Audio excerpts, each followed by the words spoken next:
এই গর্জনের মধ্য দিয়ে চাঁদাবাজ মুক্ত হাতিয়া পুনর্গঠিত হবে ইনশাআল্লাহ। এই গর্জনের মধ্য দিয়ে হানাহানি মারামারি মুক্ত রাজনীতির সংস্কৃতি প্রতিষ্ঠিত করা হবে ইনশাআল্লাহ।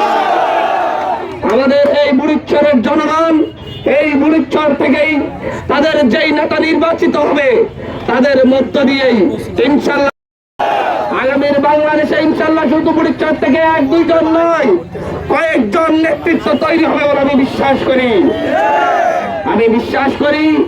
এই হাতিয়ার মাটি উর্বর, এই হাতিয়ার মাটি এখন নাকি লাগেজ প্রতি 400 টাকা 500 টাকা বরাদ্দ করেছে কোন এক নেতা। নেতাকে বলে দিচ্ছি, আমরা ভদ্র আছি, যারা আমার হাতিয়ার মানুষজনের পকেটের দিকে হাত বাড়াবে তাদের হাত ভেঙে দেওয়া হবে। মান্যদানি হতে চাইেন না, মান্যদানি হইতে চাইেন না। মান্যদানির পরিণতি দেখেন, ঘাট বাড়ি